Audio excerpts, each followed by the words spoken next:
Ayan na po mga kababayan, nasa dahig na po si VP Sara Duterte. Dumating na po si VP Sara Duterte sa Netherlands, sa dahig ICC. Ayan o, ganda ng smile ng VP natin o. Ang gandang-ganda ng VP Sara natin o.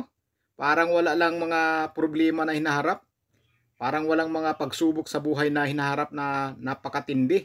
Ayan o, sobrang ganda ng ngiti ni VP Sara Duterte. Mukhang hudyat na ito na makakauwi na si Pangulong Rodrigo Duterte. Kasama po niya dito si Amy Marcos. Yan, si VP Sara natin mga kababayan. Mukhang may pag-asa na ito mga kababayan dahil sa ngiti pa lang ni VP Sara Duterte. Sa ngiti pa lang at mga forma niya at lakad. Mukhang maganda. Maganda ang kalalabasan nito. Mukhang magandang balita ito mga kababayan. Ngayon, tingnan po natin yung comments mga kababayan na sigurado tuwang-tuwa yung mga kababayan natin mga Pilipino doon sa Netherlands sa dahig. Post po ito ni Attorney Harry Roque. Basahin po natin yung sinabi ni Attorney Harry Roque dito. Welcome to dahig. Maligayang pagdating Vice President Inday Sara Duterte at ang kanyang ina, si Nanay Elizabeth. So ibig sabihin kasama rin po pala ni VP Sara ang kanyang ina at saka si Senador Amy Marcos. May picture pa nga si Senador Amy Marcos na kasama si Attorney Kaufman. So ibig sabihin talagang tutulong ito si Senador Amy Marcos na talagang makakauwi si President Rodrigo Roa Duterte. Basahin po natin yung mga comments mga kababayan kung ano pong masasabi dito sa ating mga kababayang mga Pilipino na OFW dito sa pagdating ni VP Sara Duterte sa dahig. Sigurado po, napakarami pong matutuwa dito na dumating na ulit si VP Sara Duterte doon sa ICC sa dahig. Basahin natin yung mga comments. Ayan, napakaganda po ng mga comments dito. Basahin natin yung una. Ang sabi dito ni Yenyen, Kiligon na pud ni si tatay. Ayayay. Grabe. Sabi dito ni Manuel Eder, kana jod, BPSD. Dala-dala jod si mother kay basin kidnapo na nila. Nako, basin daw o baka daw kidnapin yung nanay ni VP Sara Duterte kaya dala-dala niya. Sabi dito ni Dervin, Inday Sara very down to earth. Tama po. Very down to earth po talaga si VP Sara Duterte. Kahit napakaraming hinaharap ngayon na problema, lagi pong nakangiti. Parang wala pong problema na kinakaharap. Para pong hindi pinagkaisahan ng mga kalaban. Para pong hindi inaapi. Dahil po sa kanyang mukha na laging naka-smile. Ang sabi dito ni Juliet, bibili na yan ng Condoroy pants ni PRRD. Tama dahil nagpapabili po si Pangulong Rodrigo Duterte ng Condoroy dahil nakita niya ang kanyang kapatid na suot-suot yung Condoroy. Nagtanong po si Pangulong Rodrigo Duterte kung saan siya nagpatahi. Kaya ngayon, nagpapabili po si Pangulong Rodrigo Duterte ng Condoroy. Ang sabi naman dito ni Chris Phil, Attorney Harry Roque is the best lawyer at hindi nangiiwan kay Tatay Digong. Tama po, kaya salute po tayo kay Attorney Harry Roque. Talagang ipinaglaban niya at ipinagtanggol niya ang mga Duterte, lalong-lalo na si VP Sara Duterte at Pangulong Rodrigo Duterte. Ito yung taong may panindigan sa sarili. Hindi po tumatalikod. Hindi po talaga nagtatraidor. Maasahan po si Attorney Harry Roque na bilang kaalyado ni VP Sara Duterte. Dahil ipinagtanggol po niya talaga si Pangulong Rodrigo Duterte at si VP Sara Duterte. May panindigan po ang abogadong ito na si Attorney Harry Roque. Salute po sa iyo, Attorney Harry Roque. Talagang may panindigan po kayo. Ang sabi po dito ni Tabanaw, take care diha, VP. Yun, ibig sabihin, mag-ingat po kayo dyan, VP. Sabi naman dito ni Cesar, you're the best, VP, laban sa hamon ng buhay. Tama po, talagang lalaban po yan si VP Sara Duterte dahil wala po sa vocabulary nila na sumusuko po sa laban. Kahit po pinagkaisahan, kahit po inaapi, kahit po tinatraidor, lumalaban po si VP Sara Duterte. Hindi po yan siya susuko at wala sa dugo ng mga Duterte na sumusuko sa laban. Saka yan po, sumasama na nga palagi sa kanya si Senador Amy Marcos. Ang sabi naman dito ni Yuna, God bless you, Madam VP Sara Duterte. Grabe mga kababayan, ang tuwang-tuwa.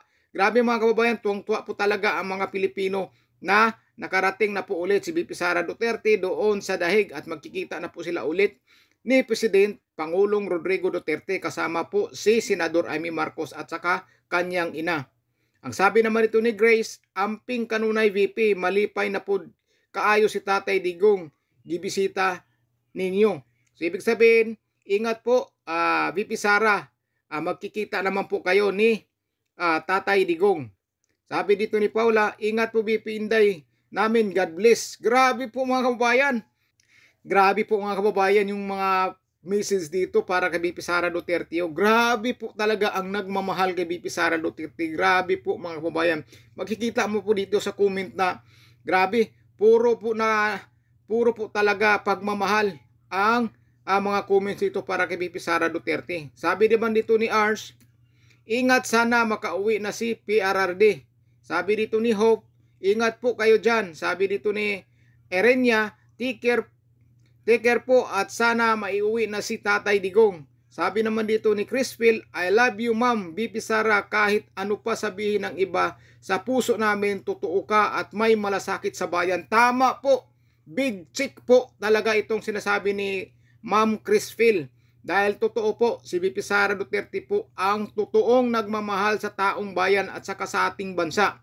Hindi po yan totoo yung mga bintang sa kanila o bintang kay VP Sara Duterte na naglustay daw ng pera ng bayan. Hindi po yan totoo, gawa po yan ng mga kalaban para sirain si VP Sara Duterte at para hindi makakatakbo sa 2028 presidential election.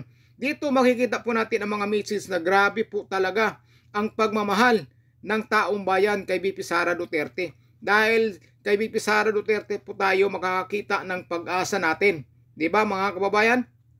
Pero yung mga kalaban, pilit pong pinapabagsak si VP Sara Duterte. Pilit sinisiraan, pilit pinagbintangan ng ano-anong binibintang na kiso magnanakaw, kiso naglustay ng pera, kiso korap.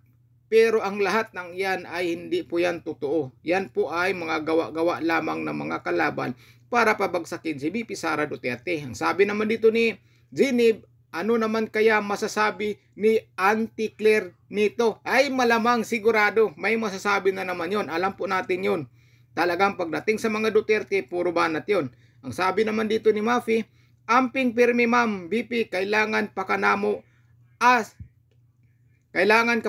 as a president ng Pilipinas. Grabe po ang sabi po niya dito. Mag-ingat po kayo, Ma'am VP Sara Duterte, dahil kailangan ka po namin bilang Pangulo ng bansang Pilipinas. Grabe po mga kababayan, yung nagmamahal ni VP Sara Duterte. Talagang nakakaano ng puso to. Ayan o, nakakataba po talaga ng puso itong mga comments dito mga kababayan. Lahat po. Grabe. Grabe po. Grabe po ang suporta nila kay VP Sara Duterte at yung pagmamahal talaga ng taong bayan kay VP Sara Duterte, nandito po talaga. Nandito po.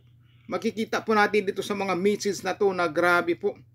Puro po pag-iingat kay VP Sara Duterte. Pagmamahal kay VP Sara Duterte. Sobra-sobra po. Makikita naman po natin sa survey mga kababayan kung gaano po karami ang nagmamahal kay VP Sara Duterte. Kaya yan po ang inaano ng mga kalaban na gusto talaga nilang masira si VP Sara Duterte para ito ay hindi makakatakbo bilang Pangulo. Pilit nilang i-impeach yan kasi pag na-impeach si VP Sara Duterte at makonvict, hindi na po makakatakbo bilang Pangulo yan. Kaya yan po ang paraan nila na mapabagsak si VP Sara Duterte. Pero yung impeachment na yan, wala pong patutunguhan yan. Dahil makakatakbo po talaga si VP Sara Duterte sa 2028 presidential election to be a next president of the Philippines, VP Sara Duterte, dahil napakarami po ang suporta at nagmamahal kay VP Sara Duterte at isa na po ako dyan. Solid po tayo dyan. Kasi nakikita po natin na kay VP Sara Duterte po ang pag-asa ng bayan. Takot po ang mga korap dyan kapag si VP Sara Duterte ang makakaupo bilang Pangulo. Sigurado po, takot po sila na makaupo si VP Sara Duterte dahil yung mga gawain nila na hindi maganda, mawawala po yan, matitigil po yan kapag maging Pangulo si VP Sara Duterte. Grabe mga kababayan, no? Napakarami po talagang nagmamahal kay VP Sara Duterte. Oh. Pakarami. Tingnan po natin reaksyon. Kapupos lang po ito ni Atty. Harry Roque. Yun, kita mo mga kababayan, no? Lahat po talaga, oh. Ayan, oh. Grabe. Grabe po mga kababayan, ibig sabihin tuwang-tuwa na po yung mga kababayan natin na nakikita nila muli si VP Sara Duterte dito sa Dahig, Netherlands. Ayan po, oh, ganda ng ngiti ni VP Sara Duterte. Oh. Kahit napakaraming problema, smile pa rin. Hindi po rin nababawasan ang kagandahan ni VP Sara Duterte kahit napakaraming problema na hinarap sa buhay. Ayan o, ay sos, dito sigurado si Auntie Claire. Sigurado si Auntie Claire dito, inggit na naman oh. Inggit si Auntie Claire dito, sigurado. Inismailan lang si Auntie Claire oh. Mga kababayan, sigurado po. Sigurado po talaga. Inggit sila. Inggit si Ate Claire dito. Ano naman kayo masasabi na Ate Claire dito? Ano na naman kayo masabi? At mukhang maiuwi na si Pangulong Rodrigo Duterte. Ang ganda ng smile ng Vice Presidente oh. Ayan oh, dito pa lang oh. So yun mga kabayan.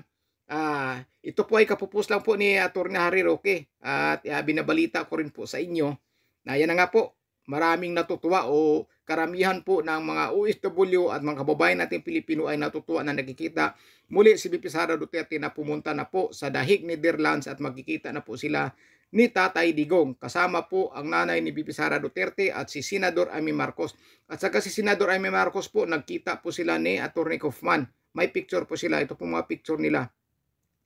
So yun lang po mga kababayan, maraming salamat sa inyo. So yun lang po mga kababayan, maraming salamat po sa suporta nyo at suporta kay VP Sara Duterte. Ingat po kayo. God bless po sa inyong lahat.